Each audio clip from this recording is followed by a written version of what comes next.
I don't know how much I can say on this platform, but there was a moment.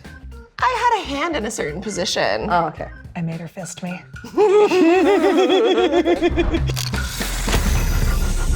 Welcome to the Adult Time Podcast. All right, welcome to the Adult Time Podcast. My name is Bree Mills, and I am here with not one, but two delightful guests today. One is an OG who I have spent many a time having many a conversation with, Kenna James. Hello. And my favorite thing to do, which is meet people for the first time in the most awkward, on-the-spot setting. Just kidding. Millie Morgan, welcome to the show. I'm so excited to meet you and get to chat with you. And I brought you two together because you were in quite a scene on Adult Time that came out over the last couple of months. So that was my introduction to the two of you as a pair. So we're going to talk about that. What an intro. It was all tied up from what I gather. This was my life for the day. But before we do that, we like to start every episode of the Adult Time Podcast with a little icebreaker question. It's a little game. And today's game is going to be the Would You Rather game.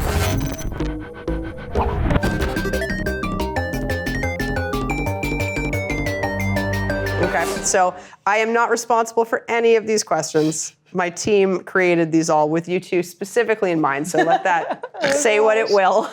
I am just the messenger, but I would love to hear from each of you, and feel free to, go your independent route or come together as a duo answer. Would you rather have every sex toy that you use make a very loud chainsaw noise, or only be able to use sex toys that are made of Jello? I'm sorry. I don't think you've ever thought you were going to be asked this question, but I want you to think about this. I do have a question. Yes. Do my fingers count as a toy? Okay. You know what? I'm going to say yes, except that in this scenario, your fingers either make loud chainsaw noises or are made of Jello. Oh. The rules still apply. Oh, no. I know what I would do in this instance, and I would give it all to God. I would give my life to Jesus, and I would just change my ways, and I would never touch myself ever again. There you go. Okay, so full repenting, no chainsaw, no Jello, just a life of abstinence. Okay, good. I think it's the first answer on the Adult Time Podcast that's ever been abstinence. So good. No. Congratulations, Millie. I honestly don't think I could give it up. So I'm gonna have to go with chainsaw noises, even though I think it's gonna be a lot to deal with.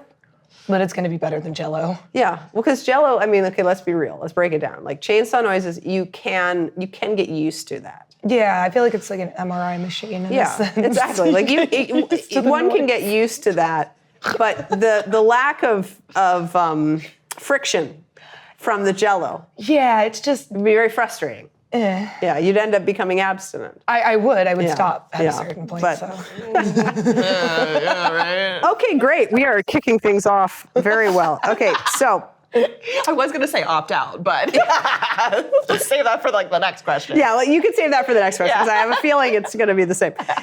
Would you rather only be able to have sex while covered in chocolate syrup, or you have to wear a beekeeper's uniform? Beekeeper uniform. Absolutely. You're so confident about that. Yep. I want to hear why. I don't like being sticky. Yeah. I do not like being sticky. Honestly, I think I could kind of get down with some chocolate sauce. Showers would become a real routine part of my sex life. Yeah. Yeah, you'd only have sex in the shower so that it could be constantly washing off as it's replenishing from your pores or whatever. I just imagine you're sweating chocolate. Yeah. It's kind of hot. I'm kind of here for it. There you go. Like okay, a kinky good. Willy Wonka. I know who I'm calling when we're doing a Willy Wonka parody. Would you rather have a permanent tattoo of a penis on your forehead? Or... only be able to use a frozen hot dog as a dildo. Frozen hot dog. That sounds like a very, come on, That's guys. why you What are said these that questions? I didn't know the rest of these questions because I didn't look at them. I love temperature play though. Yeah. Yeah, temperature play is nice. I mean, a frozen hot dog, I mean, once you get past that it's a hot dog, I mean, it's better than Jello. I used to freeze my my glass dildos. Yeah. So there you go. All right. shit. So screw the permanent tattoo of a penis on your forehead. But here's a side question. If you had to get a permanent tattoo of a penis somewhere on your body, where would you get it? Right here. Yeah. I want to like ask an alternate question. Do you think I'd still have a career if I had a tattoo Okay, well, on my I'll forehead tell of a you penis? I will tell you this. I am a big, I am a big believer that, there were many years where people were like, oh, if you have too much ink, you won't be cast in roles. And I think we're past that. We're now, they're like, well, if you're a good performer, it kind of doesn't matter if you have tattoos or not. But there are some tattoos.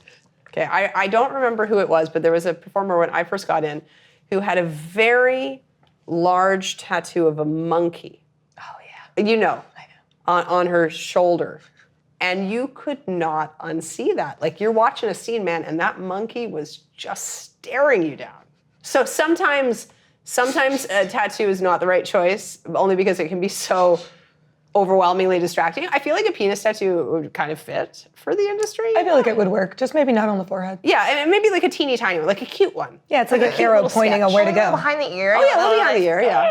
Yeah, okay, good. Would you rather have sex, moving right along, would you rather have sex in a room full of clowns that are watching you silently? Like miming. They're miming, but they're not making any noise. Okay. Or only be able to masturbate while riding a unicycle. I don't know where we got these questions this time. Give me the clowns. I like clown shit. I'm into clowns. Are you into clowns? So like, I'm into being watched. Yeah. I'm into being watched and clowns. So like double whammy for me. Okay, that's a win-win for you. That's what I'm saying. Like, Okay, now I have a follow-up question. What gets you off about being watched by the clowns? For me, it doesn't matter that they're clowns. I can just kind of get past that point. Yeah. And I feel like the miming would mildly be distracting at certain points, and it would make me laugh. Yeah. But beyond that, I don't mind being watched. Yeah. You're like, just another day. Yeah, it's like I go to crowd. sex parties and have sex with my guy in front of people. So Yeah, there you go. I had this imagery of like a bunch of guys like climbing out of a clown car, and it's just more and more of them, and they're all already hard and masturbating for me. Like, bring it on, please. Like, and then they all finish, and then go back into the clown car together. Like, just folds right up and drives away. I just imagine that's you after. Just that's what fantasies are made of. I'm just sitting there like the little monkey with the symbols. So we know what your first gangbang scenario is going to be. There you go. You ruined me right away. I can't, Right all my away. fantasy is just done. Look, this is what this game is all about. All right, last, because I mean, okay, I would think that it wouldn't be a comedy being watched by a room full of clowns. Like that would be like a horror movie in my mind. I'm picturing like Art the Clown staring at you, like a room full of scary clowns. I can't disassociate clowns with scary. see, for me, I always found them more funny than scary. Yeah. Okay, there you go. And kinky clowns. Kinky. Like they're all like hung and ripped and like bisexual clowns. We're gonna stop before this scenario gets any more graphic. But I will produce that at some point in the future. Okay, would you rather have a partner who insists on playing the kazoo during foreplay, or you're only able to have sex in a bouncy castle? And I promise this is the last of the would you rather questions. And bouncy castle for sure. Bouncy castle. That's super easy. Bouncy castle. I mean, the kazoo would be funny the first couple times, and that would just get really annoying. But Yeah. Well, because how are you gonna do both? Like use your mouth for what you need to do and the kazoo? Imagine it's like while you're having sex and the kazoo becomes kind of like a vocalization of your partner's pleasure, where like the more they're getting off, the more they're blowing into the kazoo. well, I know what I'm getting for the house. Yeah. There you go. I think you should try it. I'm gonna try I think it. you guys should try I'm it. gonna try it. I want you to Film be the it, put it kazoo. out there, see how it does. You know?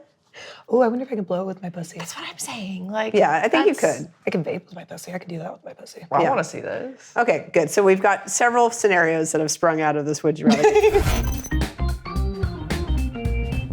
Okay, let's talk about a scenario that brought the two of you together for the first time on Adult Time, and that was the scene you shot for LEZ BE BAD called Bound to Please Her. Okay, so I'd like to hear a little synopsis of that scenario from one of you, just to tempt our audience who's watching or listening to this. What happened in that story? From what you can recall. I know you guys are both very active performers shooting a lot of scenarios.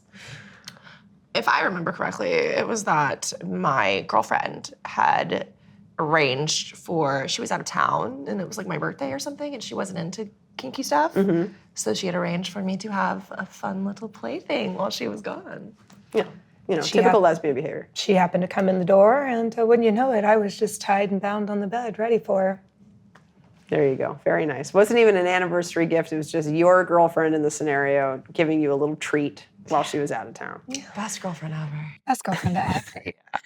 Okay, so now I want you to walk me through kind of how one films a scene like that, because obviously when you're filming a sex scene that involves bondage or being tied up, it's not quite the same as when you're free and accessible. So what kind of went into getting set up for that scene? And I know that we probably didn't have a professional rigger on the set, did we? You guys actually did have a rigger on set. Look at that. Fantastic. So you guys actually had a rigger on set once I got out of hair and makeup and did everything I needed to do. They tied me up, made sure everything was at a good pressure. I still had enough to kind of wiggle a little bit, but not too much. And they were constantly on standby at every break. They asked if I was doing okay. Everything was great. We didn't have to loosen or move anything, really. But it does add new challenges when you're trying to do a scene without your arms being able to move. Well, that's funny because I remember the first LEZ BE BAD that you shot for us, which was one of the very first episodes we shot for that series, which also involved bondage. And I think was it with the same crew? I believe it was. Yes. Yeah. So I think we learned from the first time, because I was on set with you guys that day, where we didn't have a professional rigger. And it was sort of like... I was tying aerial X to an office chair with the best of my abilities, and it kind of worked. we were figuring the series out. We realized, I think, in that moment, yes, not only to make this look authentic, but also to make it safe and also... in any way, kind of a pleasurable experience. We should get a professional. Okay, so I'm glad to hear that we brought a professional rigger in. Yes. So yeah, what are some of the challenges doing a sex scene when you cannot use half of your limbs? Well, to give the folks at home who don't know an idea of how I was tied, arms, I believe, were like this in front of me. And then legs were tied open, but I was kind of doggy, so tied here, so you can't stretch them out really at any point. It was up to her to move me into all of my positioning, and I helped out where I could. But yeah, it's very different when this is your range of motion, and I felt very like I can't really do a lot. Yeah. So were you kind of, topping from the bottom in the sense of like, did you find you were like using a lot of dialogue or other aspects of your performing skills to... Oh, for sure. And I would tell her, I'm like, get on my face in any way that I could, or like I'd come down and try to like find my ways in. Yeah. And Millie, have you done many shoots involving bondage play before? Not many. No, about a handful. Yeah. But no, I don't have very extensive experience, but it was so natural working with Kenna. I feel like it just flowed super well. Yeah, she was served on a silver platter. Yes, she was. Tied and bound. So hot. So have you two worked together before this scene? That was the... Does that count? I mean, there was a sex party. Oh, okay. So you two have met. Yes. You have interacted before. Yes. Yeah. But that was your first professional shoot together. Yes. It was the first time on camera. Yeah. First time on camera. Yeah. Well, I could definitely tell there was chemistry. So whatever that party was, it was a good party introduction. Because you two, sure. I think Really what hot. really stood out to me was like that scene had great chemistry. Yeah. So what do you guys enjoy about working together? Give me a little what was your favorite aspect of being each other's scene partner that day? Well, I don't know how much I can say on this platform, but there was a moment. We can use beep bleeps. We can censor. I had a hand in a certain position. Oh, okay. And there was just an incredible feeling. You know what I mean? Like the tightness and the opening and the contractions. I've thought about it many times since then. It was very hot. I made her fist me. So incredible. It was so hot. But okay, let's talk about it for a second because, okay, so I made her fist me. Have you fisted many girls before? I don't have. I've been fisted, but I don't have like a lot of fisting experience. Yeah. I'm like, it might have been the first or maybe the second time. Yeah. So was that in that moment when Kenna's like, go on? Were you like, whoa? Were you having like I was pure so into it? Yeah. It's like the moment I'd been waiting for, especially because I could tell that she was like ready for it and wanting it. So it was perfect. I was more than happy to deliver. I kept saying like more. Yeah. One of my favorite things to see on set is, like, of course, you know, when we're doing our pre-scene consent conversations, we're going to go over do's and don'ts, and you know, if somebody isn't into fisting, it usually will come up, you know, during those conversations. But sometimes it's, unless somebody really says specifically, like, I'm not into that, or like, I really like that, when we're filming girl-girl scenes, you can always see there's this moment where if somebody's feeling it and they're like, hey, do you want to fist me? Then usually the scene partner's like, whoa, you serious? Yeah. And it's like this really like, it's like all the character kind of fades for a second, in that the glimmer in your eye in that moment where you're like, oh my God, I get to fist her. And it's one of my favorite things to see, especially like in that moment. Because sometimes when you're just like, I'm probably gonna get fully bleeped, but when you're just like, you know, elbows deep, you're like, whoa, I can't believe this is happening. You're like, this is the best thing ever. Yeah, This is the coolest thing I've ever done. Yeah, it is. It's exactly that. It's like this real like bro moment where you're like, wow, I can't believe it. So yeah, that's incredible. Okay, so if you guys, now, you know, I want you guys to pitch me a scenario right now. It's gonna go in my Rolodex. If you guys could star in another scene together, what would you guys want that scene to be about? Let's see a little like, I want a little like quick on the spot brainstorm here. I feel like we need to be dressed up as clowns, first of all. Okay, yes, please. I was gonna say, is it predictable of me if I say more fisting? No. Like back and forth, little like. I feel like we have little cream pies Yeah. that we utilize during that. Yeah. Yeah? Yeah. Yeah. Liking this. Yeah. Right, so it's a clown scene. With fisting. With fisting. We can make balloon animals. We can use them as dildos. Yeah. Absolutely. Liking where this is going? Yeah. Anything, Oh my God, we gotta wear the red anything noses. she wants. Yeah. Anything she wants, I'm down for. All right, so everybody, if this is the scene that you want to see, please let us know. Leave a comment. Let us know. It involves cream pies, but not those kind of cream pies. It involves actual cream pies, but it does involve mutual fisting. And mutual fisting is always fun. And clowns. I mean, you know how I feel about clowns, but like, if y'all are into it, we'll film it. Like sexy little clowns. With some sexy little clowns. Okay, so as much as we could talk about clowns for the rest of this podcast, I want to talk about acting, which is what everybody wants to hear. No, but so I know that both of you, from experience working together and also from what I've heard, that you're both really like love the acting aspect of being an adult performer. So let's try to dive into that, because that's my favorite thing. That's why I am here. That's what I love to do, as well as a director, is work with actors. So for both of you, when you first sort of started in the industry and you discovered that acting was such a big part of it, what was that something that sort of like took you by surprise? Were you going into the industry hoping for that? Was it something that you discovered you really loved but didn't know before? How did you guys sort of tap into acting as being a kind of key part of what you both enjoy? For me, I feel like it was very much a discovery once I got in and started to do some of the acting stuff. And I realized, I was like, oh, this is actually a lot of fun. This ended up being the favorite part of a lot of my days on feature movies. Mm-hmm. Yeah, I think it's a blast. I've always enjoyed performing. I've been doing acting for a number of years. I have a degree in theater arts. Oh. So I think this is the most fun use of my theater degree that I could ever possibly have. 100%. So yeah, 1000%. I'm very excited to be able to actually use my degree. Yes, no, amazing. Amazing. So So Kenna, I know that with you've done a lot of really incredible roles, like in your career for many different companies. You've done some incredible roles with us at Adult Time. I think you've won a few acting awards over the years for your stuff with us at Adult Time. Yeah. You were just in a movie which is shaping up to be the biggest movie of the year at Adult Time, Hard Stop, which is crushing it in the charts so far. And that one was very, very heavily rooted in not just acting, but ensemble acting with co-stars and a lot of vulnerable performance. So maybe speak a little bit to those who haven't seen that movie, what that acting challenge was like for you.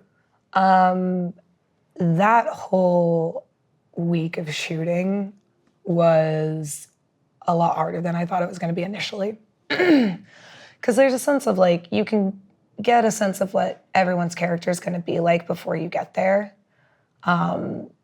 And it was nice to actually have the scenes before the acting parts because you really got to deep dive into that character and find that energy.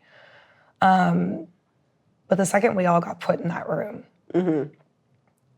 it came to life. It all became very real. I know I've said this in interviews and everything, but there were times that Puck and I especially staring at each other and we just start crying. And it became very, very real. And that was something that took me completely by surprise. And I feel like we all bonded in that week, in that basement. We all went to therapy for a week, because the movie is set in therapy. We all went to therapy for the week and forever bonded by our treatment program together, yeah. But it was really fun being able to kind of tap into that character and pull from my own experiences to make her who she was. Yeah, no, I enjoyed every step of that project. And Millie, with your theater background, were you more kind of on the stage or doing kind of behind the stage type of focus work, or a bit of everything? A little bit of both. Yeah. I've done acting, I've done dance, I've done stage management, playwriting. The whole gamut. A little bit of everything. I like it all. And what was some of your favorite roles that you've ever played? Goodness, at least in terms of like the industry, I like something that's got a little bit of like nuance in it, something where I can be a little bit more than just like bubbly little robot. Something like it's a little angry, a little insecure, a little vulnerable. Anytime there's like some sort of like emotion behind a character. Yeah. Okay, well, you've come to the right place. We do emotion well here at Adult Time. You mentioned in some of our research that you hate auditioning. Yeah, I just would never want that to be my life, you know? Yeah. Have you ever done a porn audition? I mean, not in like a formal sense of the word, but maybe like a more informal context, you know? I know that there's some companies in the past, some companies have done auditions. Yep, I've done one. Have you ever done one? I have. Yeah? Yeah, I did it for Wicked. Oh, yes, okay. Yeah. Back in like the parody days. Yeah. Yep. Do you guys, do you feel like porn, auditions in porn should be something that we see more of? Or do you like the fact that right now casts are usually based, I mean, I know for me, I tend to typically write for specific people, which is maybe not fair to the broad spectrum of like allowing, like it's harder for new people to get into the orbit, but usually once I've met somebody for the first time, then, you know, like it's now gonna go in the back of my head. But do you think that auditions should be something that we see more of? Or you like getting the call knowing that you're getting the call because someone's looking for you specifically? I like getting the call. I think if it were a bigger space, I think it would be something that would be important. But because it kind of is a smaller group of people and we all kind of know one another, I know there are new people that cycle in, of course, and out. But yeah, they usually get around pretty well. Yeah. And I think that's most frequently how it works is that parts are kind of written around your personality or things like that. And I love that our industry is like that. I feel like it like embodies so much of who we really are on screen, and that's really special to be able to kind of look at over the years. And like, I don't know, because there's certain past productions where I can be like, oh, I feel like I've never met that person, but I can kind of see a glimmer of what they were like, and it rings true because it was written for them. You know?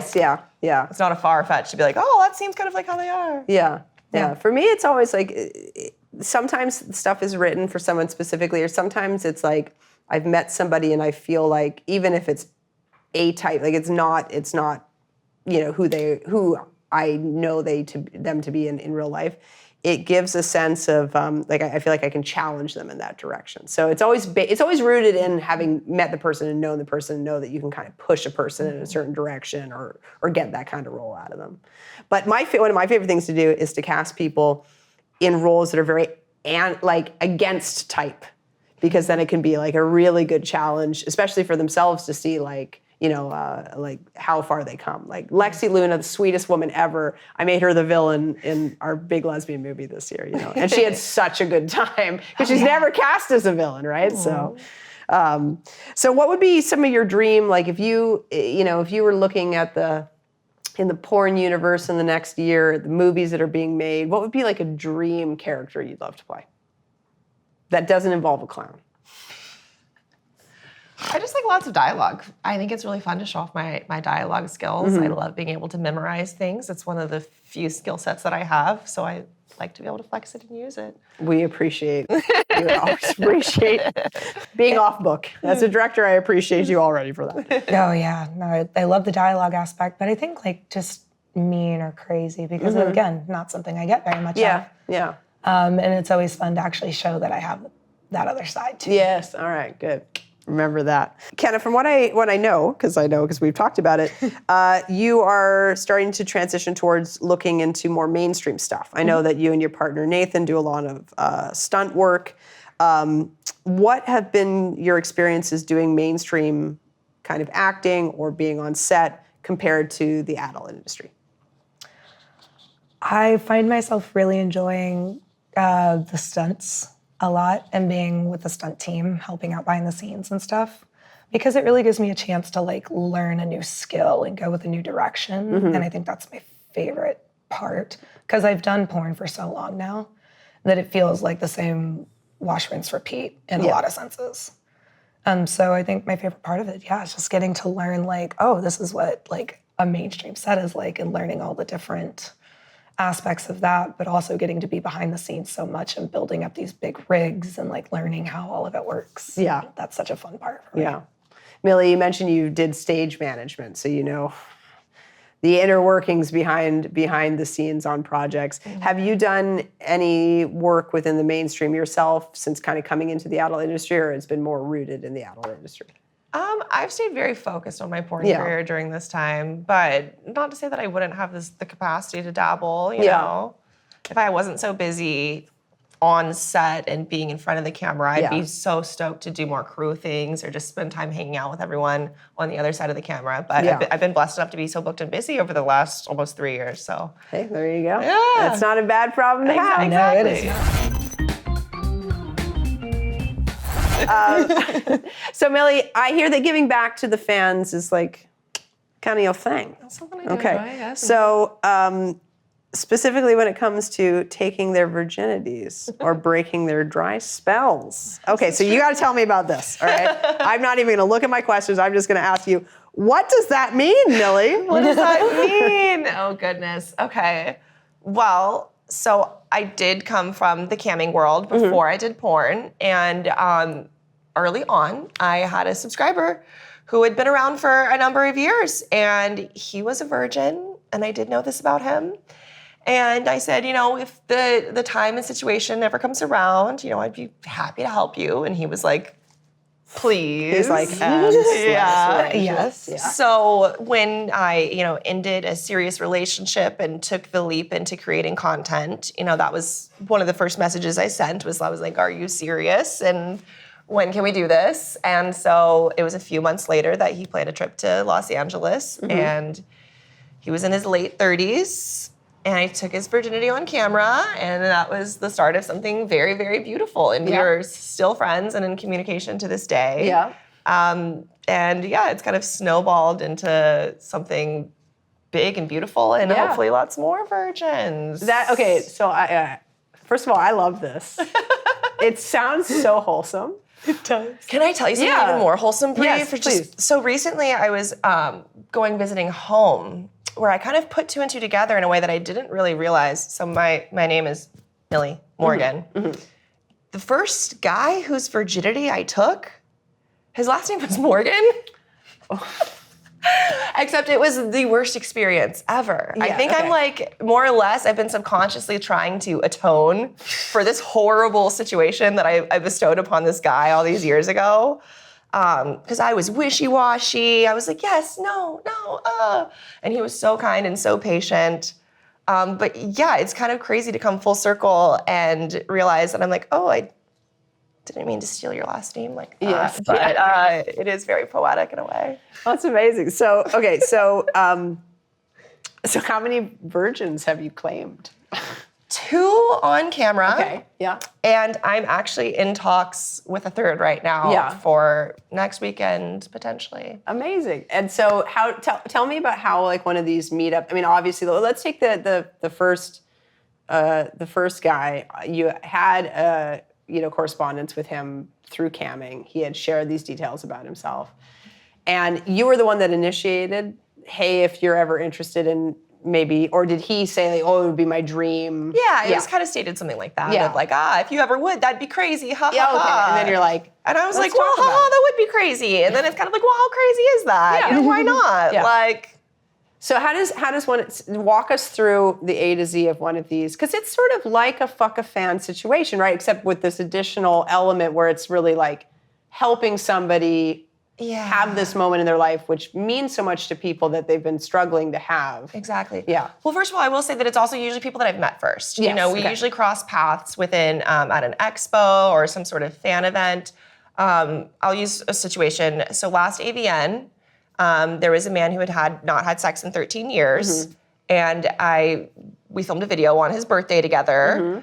And so he had come to the AVN the year before that.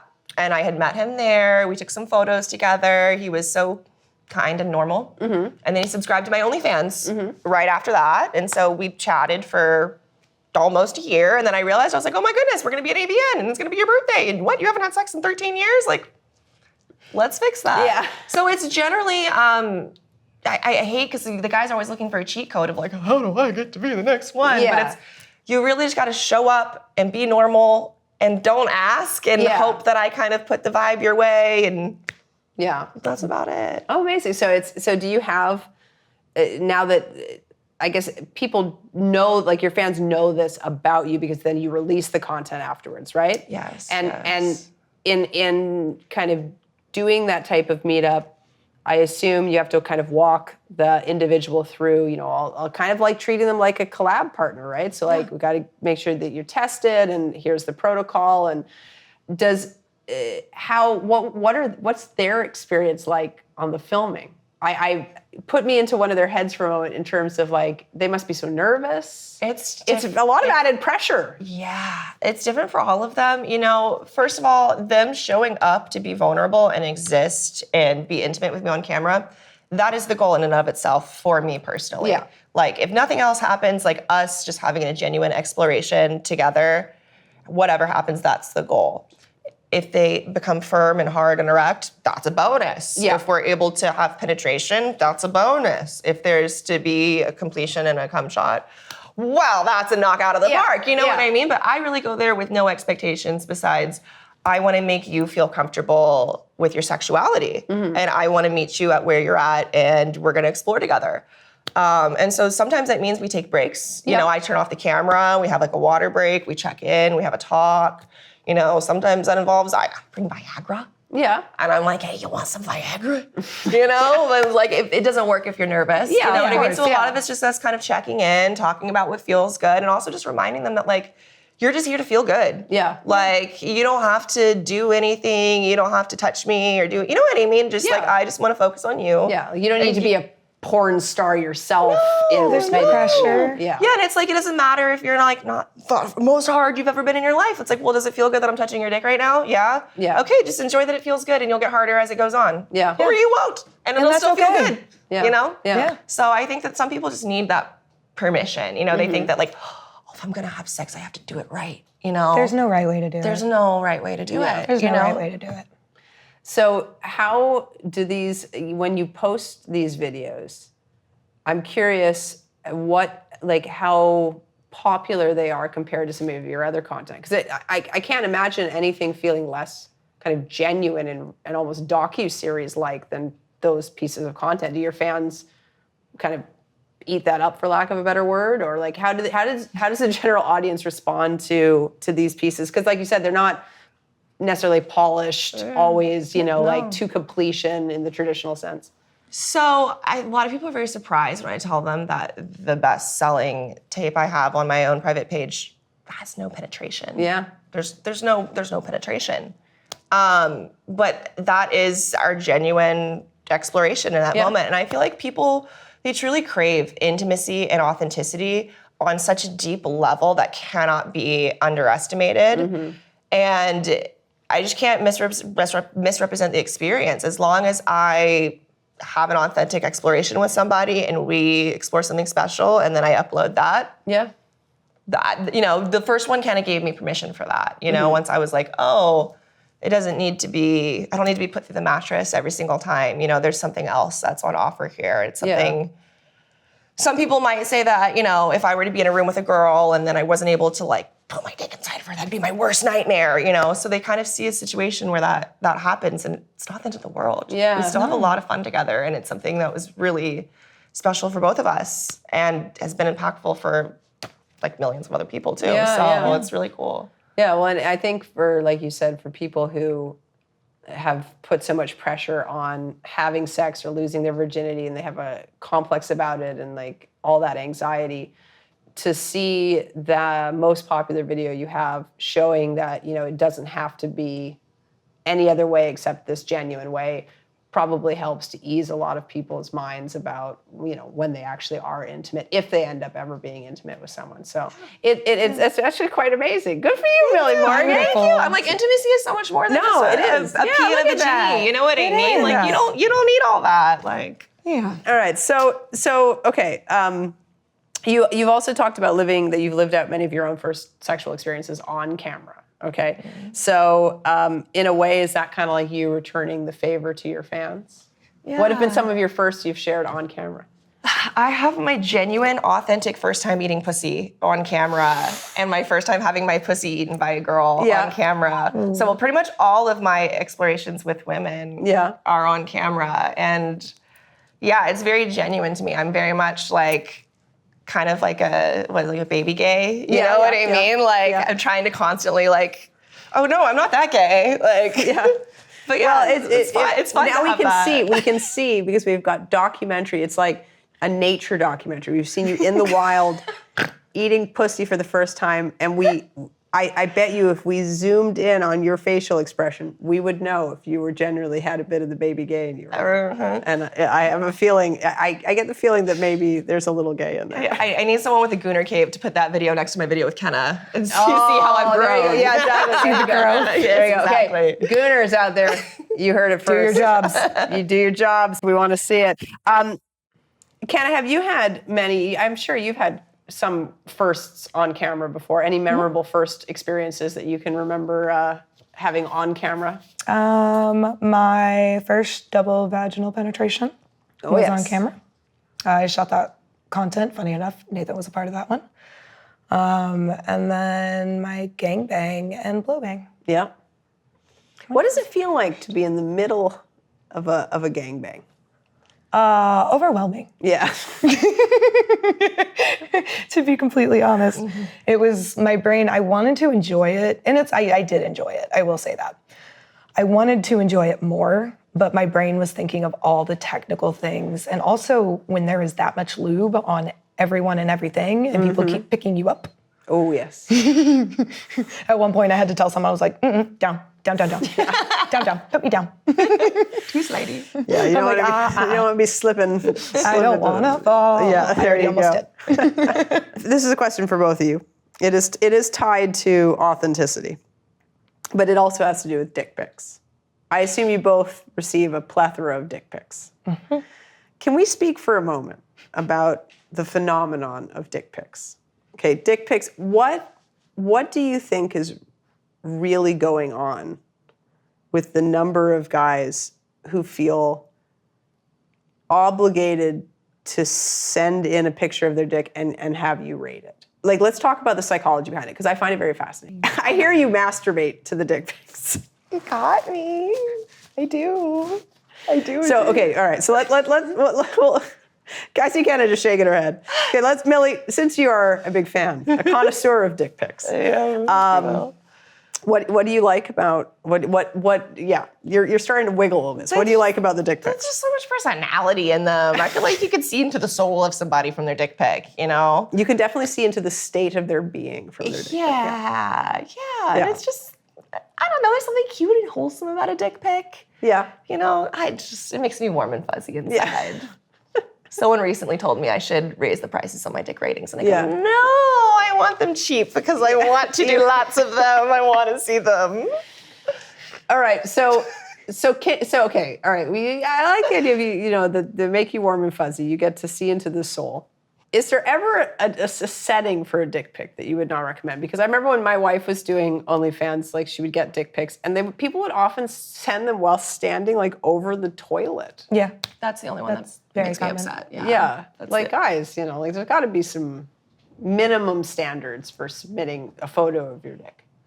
Yeah. Okay. So that's the only one where that one might not go into the Millie spank bang. So I also request 3 to 5 photos when they send them because men, they don't do good with just one. They send me just one and it's like the most disappointing picture of their dick ever. Blurry. They need angles. Yeah, I was gonna say, but if they send 3 to 5, it's usually there's something impressive within there. So like, So what's the most let's deconstruct the dick pic.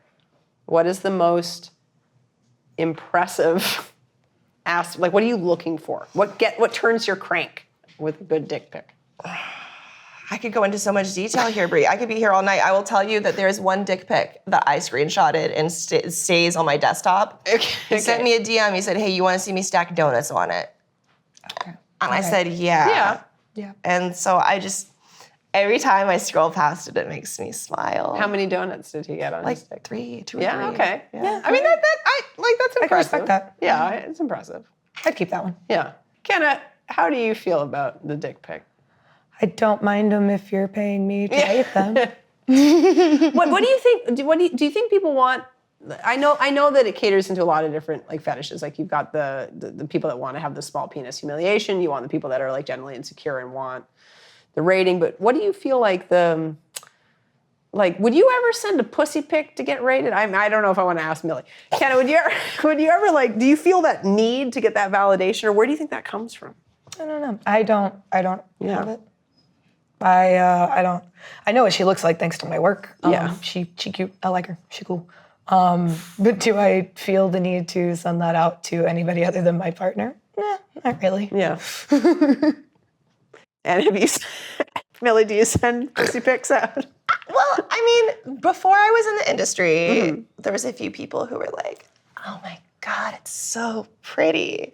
And I will say that they like inflated my ego a little bit to the point that I thought I could hang out here, and y'all have let me. So You do. I think she's kind of cute. Yeah, she's cute. She's pretty. Thank you. Yeah. I like her. All right, so we are going to do a little middle segment of the podcast. Okay, so this is a brand new game. It's a little game we call. It's not a game. We're continuing on the trend of help here because I feel like this has gone from clowns and cream pies to really like sincere intimacy support. And so we're going to continue that track with a segment called SXLINE.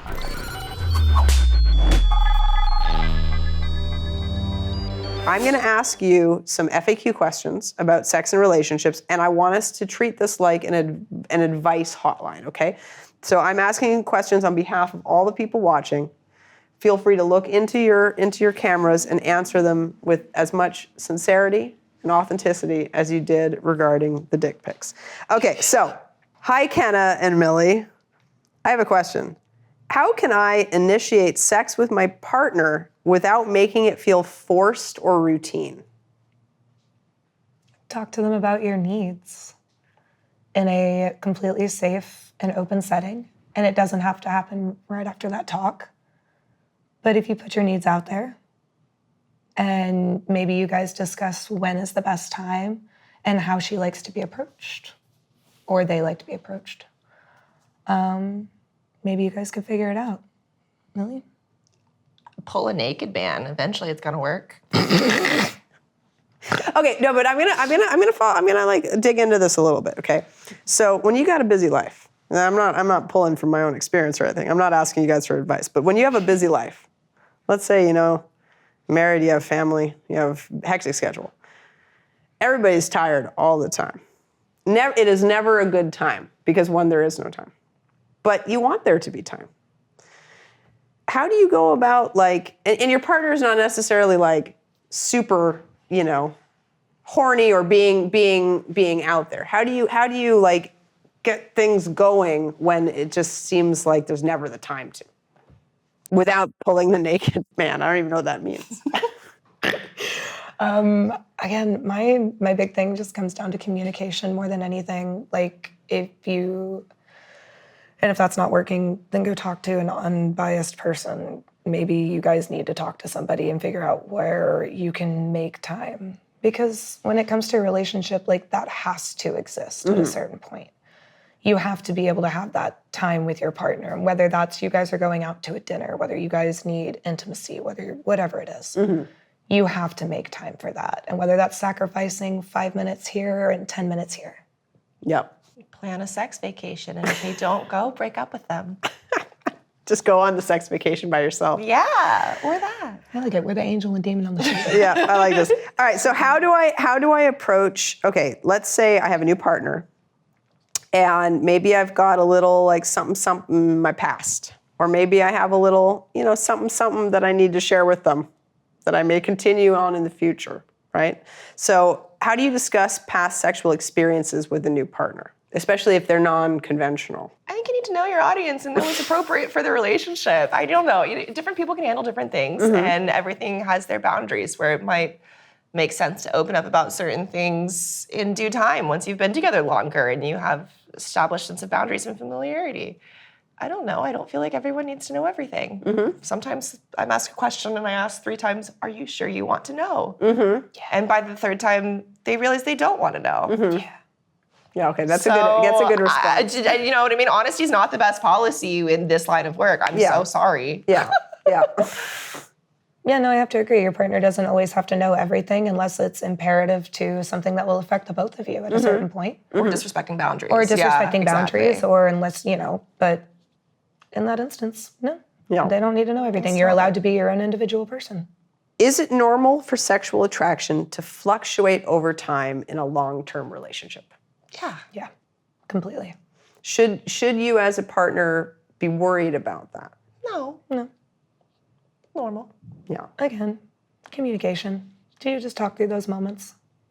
Because they're going to happen. Let's say I'm in a relationship. It's a monogamous relationship, but I'm really curious about bringing in a 3rd person into the equation.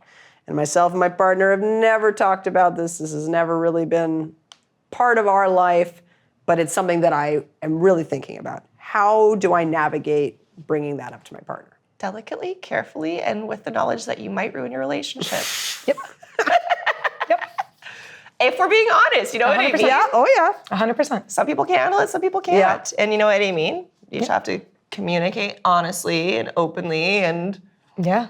I hope they can meet you where you're at, man. I hope they can understand. I would just start slipping like some, references, right? Like if there's any kind of show that involves like unicorns, or, if you just start watching threesome porn and just gauge the reaction. Honestly, I was mad when you said that. I was like imagining you're like already fucking, and then you're like, man, I wish so-and-so were here. Yeah. Like, it's real subtle. Yeah, it's a great way to do it. So subtle. All right, excellent. That's been some really good advice. Really good advice. I feel much more confident in all my relationships. Thank you, ladies. So you mentioned starting in the camming community. I know you both actually started in camming before going in the professional side of porn. Do you ever find yourself nostalgic for those camming days? Do you ever go back to do any camming now and then? We had a little burp interlude there. I was trying not to do that as quietly as possible. It's okay. Everybody needs to know. They already know. You are an epic burper. I just don't want to interrupt the question. Yeah. Oh, it's good. Now it's out. All right. Yeah. So do either of you ever cam again? Like, or is that that's in the past? I feel like camming is so based on like being consistent and having a schedule and being so involved in the industry makes that a direct opposition. So I've got so much love for camming, and I would not have the knowledge or a vocabulary around sex if I had not done camming first. I was so naive. Yeah. But I don't know. I've grown up. Yeah. Since then. Yeah, the lack of consistency definitely makes it very hard. Yeah. I know Nathan and I tried for a minute and just, we couldn't. Yeah. It wasn't working because, again, we couldn't be there when we needed to be. Yeah, yeah. Millie, I hear that your first scene was with the porn dude. That is correct. So that's the Mascot guy, right? Yes, that is indeed correct. Did this set the tone for you, for what was to come? What was it like doing your first pro scene with a mascot? So I was the high school mascot. Okay. When I was okay. back in the day. Yeah. So I had agreed to do the scene where I was like, but I want to be the one to wear the head. Yeah. Like, we got to do a shot where like I'm wearing the head and like doing the thing. And they were like, yeah, absolutely. But I got too excited. I pulled out my Super 8 camera and I was shooting film and I was rapping during my first scene. So there's so much more of my personality in that one scene than probably any other scene that could ever exist. And yeah, I'm so grateful. Yeah. Like I am a weirdo, and that fully shows that. I only have vague references of seeing the Mascot and being like, that's a unique take for, like the no-face concept, I guess, right? Except, Good niche. you guys both obviously are very active in the professional side of things. You both also shoot your own content. What are some of the things you love the most about pro porn, and what are some of the things you love the most about your own content? I love shooting my own content because I put so much of myself into it that, I edit my own content. And I'm starting to branch off into, I've done a lot of very amateur style, which I've enjoyed doing and my fans love. But I'm kind of stepping away from that to do some more kind of artsy or more narrative-based, kind of experimental type of sex tapes. And it's just so fun. Yeah. I love being able to, come up with concept and, the wardrobe and everything and really bring it from idea to fruition. So yeah, I think just being able to create a world and manifest it on camera. It's everything. But you know all about that. That's why I keep coming back. Yeah, no, 100%. Yeah, it's very, very cool to do. Very cool. What about you, Kenna? I know that you've done a lot of both sides. I have. I like working on mainstream just because I like working on the projects that other people like create, and then I get to bring that to life. And for me, that's very fun to take on that character. Yeah. But when it comes to content, it's very similar to you. I like that it's just kind of what I want to do. It allows me to have that creativity. And it feels like, oh, well, we should go here and do this. And also, I just get to work with my partner. Yeah. And that's amazing. Yeah. There you go. That's definitely a plus as well. What is your favorite scenario that you have come up with for your own content? Even if it's just like, like a reality, we went out and did this. Like, when you think of your own content, what's the one scene that stands out where you're like, okay, that was my favorite? I mean, I love the format of like I try to vlog before I film my amateur scenes with virgins or inexperienced men. So it's just a very authentic look at what I'm doing that day and what our activities are leading up to the, and I include the consent talk and stuff like that in that's there cool. too. So it's fun to just have someone feel like they could be there, Yeah. Do you do that on social media, or do you do that just as part of the content, or both? Both. Yeah, I was really. gonna say would probably do very well on TikTok and stuff like that. Yeah. There you go. It's a fun time. And what's the one that stands out to you that you've done? So this video has no sex in it whatsoever. And it's really not a look into who I am as a person necessarily. It was almost a therapy session for me. This guy asked me if I would basically abuse him with milk and donuts. Oh, okay. Back to the donuts. Yeah. Literally just in my friend's bathtub in his apartment, and he filmed it for us. And I am just shoving donuts in this man's mouth. I am assaulting him with them. I waterboarded him with fucking chocolate milk. I don't even think it did that great. But that is the one scene that pops in my head first time, every time I think about it. Yeah. I mean, that's a good answer. It was great. I was thinking like, a nature hike with Nathan, but no. that man that was assaulted in the bathtub with donuts. All the vlogging stuff with Nathan's been really great lately, though. All right, so looking ahead to the coming year, obviously we're getting towards the end of 2025, believe it or not. We're looking ahead.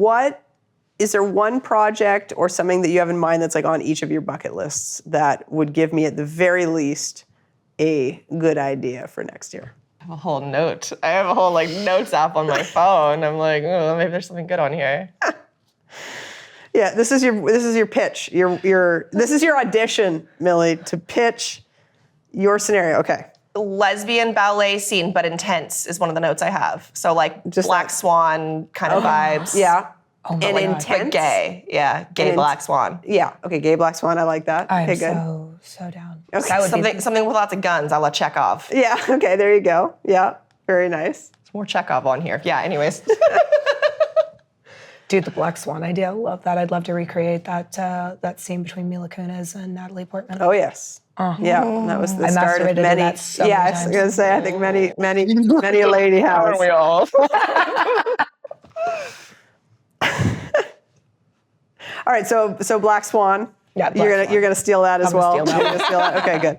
All right. Well, but here's the challenge, because I've often thought of doing like a ballet or a dance themed scene, and I've done a couple of them. But the challenge I have as a director is you usually want to do those in an authentic looking dance studio, and those are floor to ceiling mirrors. So technically it can sometimes be a little bit of a challenge. But if we moved it outside to tents, as you suggested, it doesn't make any sense, but it would be doesn't easier make any to film. sense, but maybe it's the poor kids that wanted to be ballerinas, but they couldn't afford the nice ones, so they had to go to ballet camp. Oh, ballet camp. Yeah, there you go. And it's literally You just camping. add a camp to everything. You just add camp. I mean, Met Gala. Yeah, listen. Yeah, okay, Yeah. good. Okay, On trend. perfect.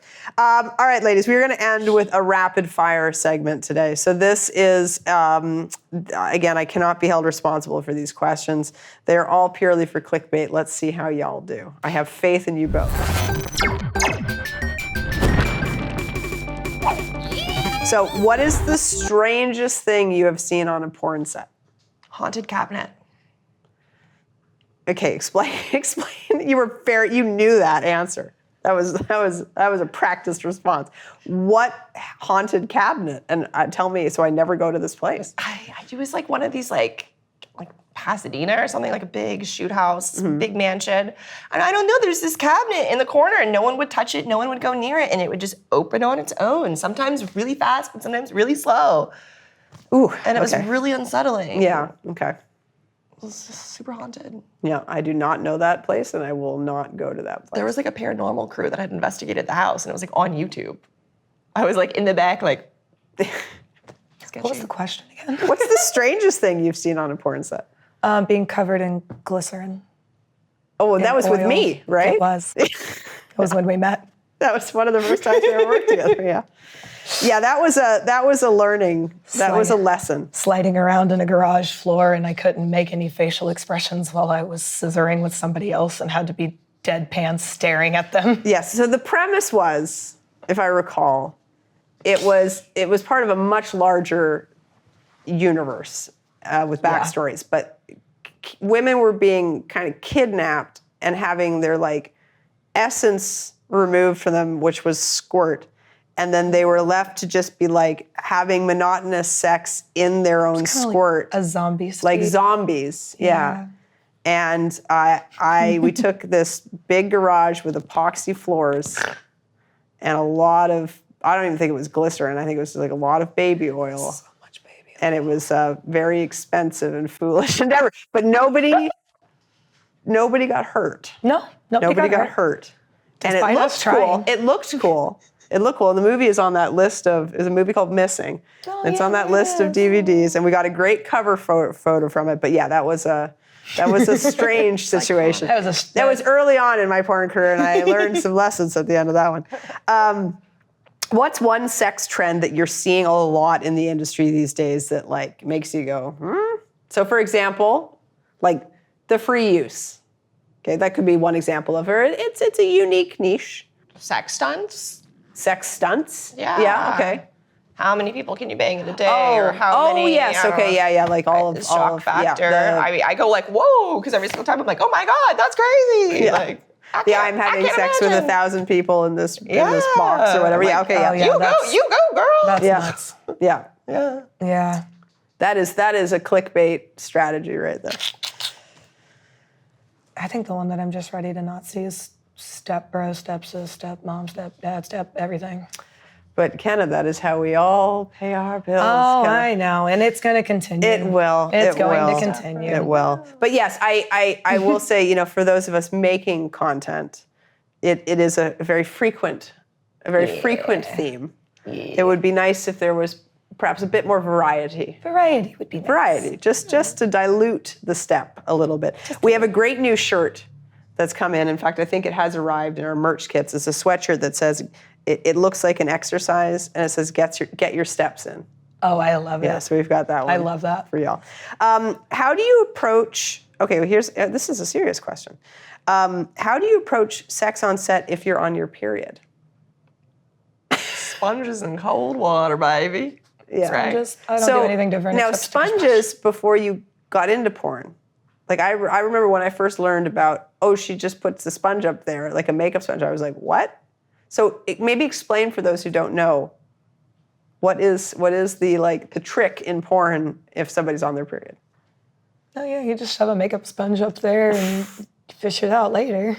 Look, I think it's important to delegate the nuance that this tiny triangle sponges, not a beauty blender. Mm-hmm. Because I didn't understand that at first. That is true. I did stick a beauty blender up my pussy the first time I tried to shoot on my period, and it was really painful. I've done it out of necessity. I did it for my gangbang day. It wasn't great. Yeah, what even is, so beauty blender are like the bulbous, like the teardrop? Yeah. Okay, yeah. And they get wet, and they're like, okay, yeah, so you don't want to do it's like that. having like a freaking softball Inside you. Yeah. with all the other things. And you always heard the horror stories about the girls who forgot to take out the makeup sponge. Yeah, that's like one of the urban legends in porn, that when you first get in, you hear those horror stories. Okay, good. I'm sure everybody is watching in horror right now. Traumatize them, please. What is the funniest thing a director has ever asked you to do on set? Hopefully nothing I've ever said. Squirt milk out of my butthole. Did we? As a cat? No, we it ask wasn't you. you? Okay. That wasn't you. It could have been. But there was like 5 of us, and we were milking the animals to save the farm, and we were all dressed up as different things, and we were squirting milk out of our butts. Yeah, That's cute. It was fun. Yeah, It was a fun day. Yeah. What about you, Millie? What's the strangest thing a director's ever asked you to do on set? I really can't think of anything, but I did recently. I asked a director to help me squirt, and he pulled it out of me. It was very, very helpful. Was he also performing in the scene? No, but it was my very first squirt scene, and Okay. the male talent was running late. And so I was doing the solo beforehand, and I thought that I'd have the male talent to help. And so I was genuinely slightly dismayed. I was like, I just really feel like I need some fingers in there. Just pull it out of me, please. And he could tell that I was being serious, and he went, do. Yeah. And then I was like, ah! And we high-fived after, and it was incredible. There you go. Yeah. There you go. Hey, as long as everybody's down for it, It was there you go. life-saving. So porn, like wrestling, isn't always real. Do you know what fake cum is made out of? What is the strangest or most unique fake cum concoction you have seen made of on set? My favorite's the coconut cream. I was about to say the coconut cream is great because Yeah, it's at least it tastes so tastes good. really nice. Yeah. It's better than tasting Cetaphil. Yes. Well, sometimes they make the cum lubes that taste and smell authentic, and I don't understand why you need to do all that. It's a lot. Everybody's different. There is no central authentic. Yeah, well, I was going to ask, I'm a Gold Star lesbian, so I have never, keep that at a distance. Does it taste authentic? Does one want it to taste authentic when it's synthetic? No, it still tastes synthetic and chemically. Yeah. I'd much rather taste coconut cream. Yeah, Well, okay. much So rather. coconut cream. Okay, good. All All right, so last question, ladies. If you could invent a new sex position, what would you call it and what would it be? I want to do something where Nathan suspends us both, and it's just the flying cowboy. The flying cowboy. And do you swing into each other? I was Or you thinking swing more with I'm each sitting other? on him and it's kind of like a swing and I'm just Oh. riding him like a little There you go. cowgirl. Yeah, I like that. And he That's a can good be one. like a little bucking bronco down there. Yeah. That's good. Okay, that's a solid contender. Swinging cowboy. Millie, top it. Wow. I think I would, yeah, exactly. I would do something really special and unique, never been done before, and I'd call it the Millie Morgan. And it's so exclusive that I can't show you right now. So sorry, Bree. All right, well, if you guys want to see something really exclusive, you should go check out these two doing nefarious things to each other, tied up, in the LEZ BE BAD episode of Bound to Please Her. You can also see them in many other Adult Time series. I know, Millie, you did a great Pure Taboo with us recently. Kenna, you've been in probably every series we've done, OG. We love working with you both. I know that when I need a clown scene in the future, who I'm going to call, and when I need to see the Millie Morgan, we will arrange that. All right, you two, it's been a blast. Thank you so much. All right, we did it! I mean, there was a sex party. Oh. So you two have met. Yeah. You have interacted before. Yeah.